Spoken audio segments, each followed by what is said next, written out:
Hi friends, तो आज हम लोग शुरू करने जा रहे हैं क्लास 8 का साइंस और इसका अध्याय 9 है जंतुओं में जनन।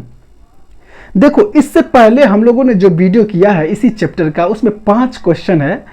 वो तुम लोगों में से किसी ने नहीं देखा होगा तो प्ले लिस्ट में जाना और वहां पे देख लेना।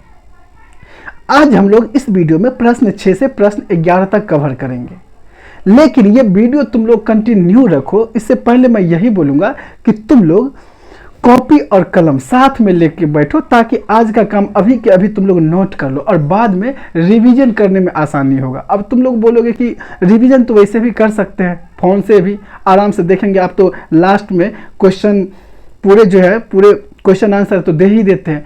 तो देखो, बात वो नहीं है, यह है कि मोबाइल हो सकता है तुम लोगों के पास हमेशा रहे या नहीं रहे, कॉपी तो हमेशा रहेगा।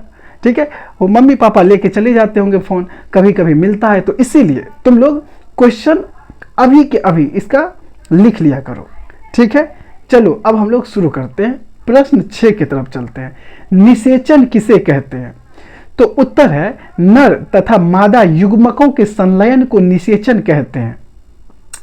यानी नर में और मादा में जो भी चीज, नर में क्या पाया जाता है? स्पर्म यानी शुक्राणु, और मादा में एग। तो ये दोनों को ही हम क्या बोलते हैं? युग्मक बोलते हैं। तो जब नर और मादा का ये दोनों युग्मक जो है ना मिलन होता है, तो इसे ही हम क्या बोलते हैं? निषेचन। यानी नर और मादा के स्पर्म और एग के मिलन को ही क्या बोलते हैं?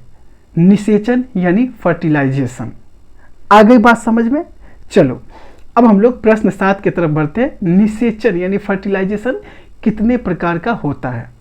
तो उत्तर है निषेचन यानी फर्टिलाइजेशन 2 प्रकार का होता है। पहला बाह्य निषेचन एक्सटर्नल फर्टिलाइजेशन, और अंतः निषेचन इंटरनल फर्टिलाइजेशन।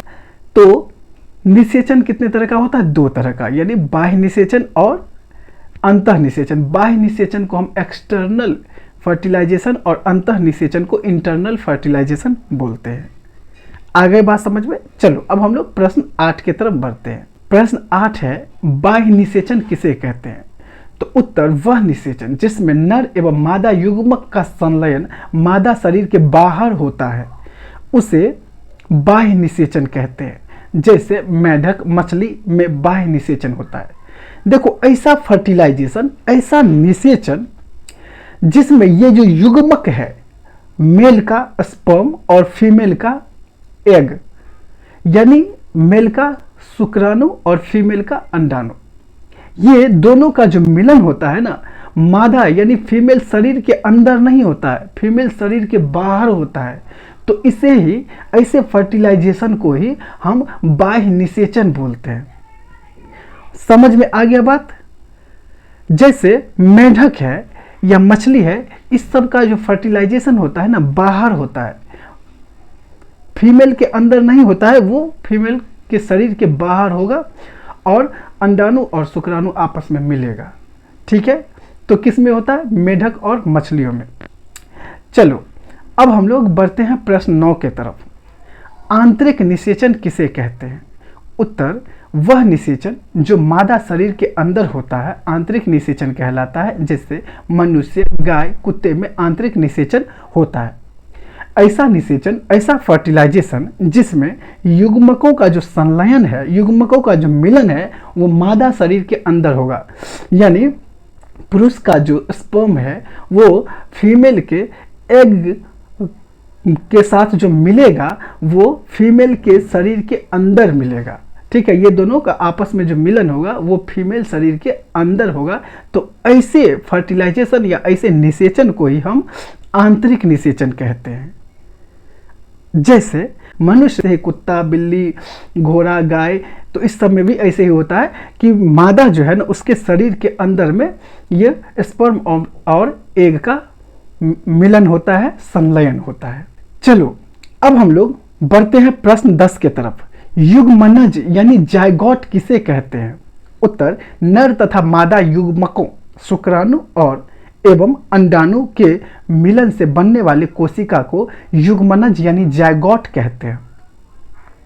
देखो, क्या हुआ कि मेल का शुक्राणु और फीमेल का अंडाणु, मेल के अंदर से, पुरुष के अंदर से लाखों शुक्राणु निकलता है और फीमेल के अंदर जो अंडाणु है, एग है, उसमें जाके वो सारा दौड़ के जाता है, लेकिन उसमें से कोई एक ही शुक्राणु उस अंडाणु में प्रवेश कर पाता है।